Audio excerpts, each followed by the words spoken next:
بسم اللہ الرحمن الرحیم۔ السلام علیکم ناظرین، آج اس ویڈیو میں ہم آپ کو ماہ شعبان کے حوالے سے ایک ایسا پر اسرار روحانی عمل بتا رہے ہیں جس کی برکات سے آپ کی زندگی کی ناکامیاں اللہ تبارک و تعالیٰ کی رحمت سے کامیابیوں میں بدل جائیں گی۔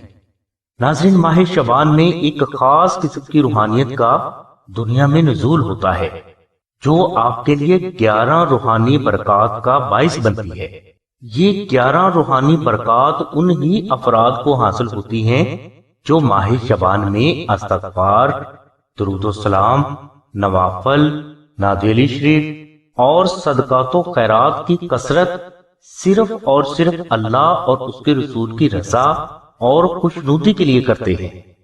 ان 11 روحانی برکات کو حاصل کرنے کے لیے ہم آپ کو نعت علی شریف کا ایک بے حد مجرب اور پر اسرار روحانی عمل اس ویڈیو میں بتا رہے ہیں۔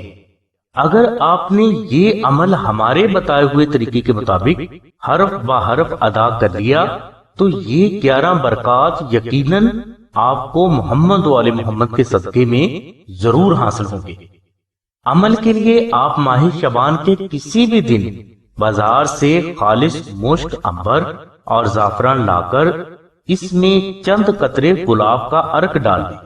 اب اسی سیاہی سے کاغذ کو کلر کر لیں۔ جب یہ کاغذ اچھی طرح سوکھ جائے تو آپ اسی سیاہی کو مزید تھوڑا سا گاڑھا کر کے اسی کاغذ پر دعائے نعت علی شریف عربی میں تحریر کر دیں۔ نقش تحریر ہونے کے بعد آپ اس نقش پر 2100 مرتبہ دعائے نعت علی شریف تلاوت کر کے دم کریں۔ اس کے بعد آپ 5 مساکین کو اپنی استطاعت کے مطابق کھانا کھلائیں اور اس نقش مبارک کو اپنے گھر میں کسی پاک جگہ پر رکھ دیں۔ ناظرین، اگر یہ عمل آپ کو مشکل لگے تو آپ یہی نقش آستانہ سے مشک، عنبر، زعفران اور TCS سے ادا کر کے حاصل کر سکتے ہیں۔ آستانہ میں یہ نقش وہ بزرگ تحریر فرماتے ہیں جنہوں نے دعائے نعت علی شریف کو 14 لاکھ بار تلاوت کر کے اس کا وظیفہ اکبر ادا کیا ہوتا ہے۔ اس لیے یہ نقش مبارک بے حد افضل ہے اور اس نقش کے بے حد کراماتی روحانی اثرات کا ظہور بھی آپ پر بہت جلد ہونا شروع ہو جاتا ہے۔ ناظرین، ماہ شعبان میں نعت علی شریف کا یہ کراماتی عمل ہزاروں لوگ ادا کرتے ہیں، مگر ضروری نہیں کہ یہ سب کے سب کامیاب بھی ہوں۔ ان میں اکثر لوگ ناکام بھی ہوتے ہیں اور ان کے ناکام ہونے کی وجہ یہ ہوتی ہے کہ انہیں مشک اور عنبر خالص حالت میں ملتا ہی نہیں، اور نہ ہی انہیں خالص مشک اور عنبر کی پہچان ہوتی ہے، اور اگر انہیں کہیں سے خالص مشک اور عنبر مل بھی جائے تو دکاندار ان سے کافی زیادہ پیسے لیتے ہیں جو کہ اکثر ان کی استطاعت سے زیادہ ہوتے ہیں۔ اس عمل میں کامیابی حاصل کرنے کے لیے ضروری ہے کہ آپ نقش نعت علی شریف کو مشک، عنبر اور زعفران سے ہی تحریر کریں اور یہ تینوں چیزیں خالص حالت میں ہی ہوں۔ اس لیے اگر یہ عمل آپ کو مشکل لگے یا مشک، عنبر، زعفران آپ کو خالص حالت میں نہ ملے تو آپ یہ نقش آستانہ سے صرف مشک، عنبر، زعفران اور TCS کا خرچ ادا کر کے حاصل کر سکتے ہیں۔ ناظرین، بزرگ فرماتے ہیں کہ نقش نعت علی جو کہ تمام روحانی اصول و ضوابط کو مد نظر رکھتے ہوئے تحریر کیا گیا ہو، یہ زندگی کے تمام مقاصد کے روحانی حل کے لیے کافی ہے۔ اور بعض بزرگ یہ بھی فرماتے ہیں کہ سورج مشرق کی بجائے مغرب سے تو نکل سکتا ہے مگر ایسا ہرگز نہیں ہو سکتا کہ نقش نعت علی اپنی روحانی برکات کا ظہور نہ کرے۔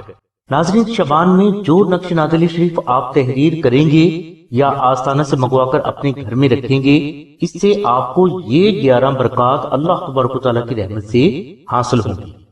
ناظرین، نقش نعت علی شریف کی پہلی برکت جو آپ کو ماہ شعبان میں حاصل ہوگی وہ تنگ دستی سے ریلیٹڈ ہے، یعنی نقش نعت علی کی برکات سے آپ کے قریب تنگ دستی نہیں آ سکے گی۔ نمبر 2، جادو، نظر بد اور دشمن کی کوئی بھی چال آپ کو کبھی بھی نقصان نہ دے سکے گی۔ نمبر 3، بیٹیوں کے لیے اچھے رشتے فوری آنا شروع ہو جائیں گے۔ نمبر 4، شادی کی بندش اللہ تبارک و تعالیٰ کی رحمت سے فوراً ختم ہو جائے گی۔ نمبر 5، اولاد ہمیشہ نظر بد، جادو اور حادثات سے محفوظ رہے گی۔ نمبر 6، ناگہانی آفات و بلیات حادثات اور ہر آنے والی مصیبت سے آپ اللہ تبارک و تعالیٰ کی رحمت سے ہمیشہ محفوظ رہیں گے۔ نمبر 7، اولاد ہمیشہ فرما بردار رہے گی۔ نمبر 8، شوہر ہمیشہ بیوی کی محبت میں مبتلا رہے گا۔ نمبر 9، اسکول، کالج، یونیورسٹی اور زندگی کے ہر میدان میں اللہ تبارک و تعالیٰ کی ذات آپ کو غیبی کامیابی محمد و آل محمد کے صدقے میں ضرور عطا فرمائے گی۔ نمبر 10، ہر بیماری سے اللہ تبارک و تعالیٰ کی ذات آپ کو نہ صرف شفا عطا فرمائیں گے بلکہ آئندہ زندگی بھی آپ ہر بیماری سے محفوظ رہیں گے۔ نمبر 11، دشمن خود بخود زیر ہوں گے اور ہر فرد آپ کی دل سے عزت کرنے پر مجبور ہوگا۔ ناظرین، یہ وہ برکات ہیں جو ہمارے تجربات و مشاہدات میں آئے ہیں۔ اس کے علاوہ بھی اس عمل کی بے شمار برکات آپ کو حاصل ہوں گی جسے ہم اپنی اس ویڈیو میں بیان نہیں کر سکتے۔ ہماری دعا ہے کہ اللہ تبارک و تعالیٰ کی ذات حضور نبی کرم صلی اللہ علیہ وسلم کے صدقے میں آپ کی سبھی نیک دعاؤں کو قبول فرمائے۔ آمین ثم آمین یا رب العالمین۔ الحمدللہ رب العالمین۔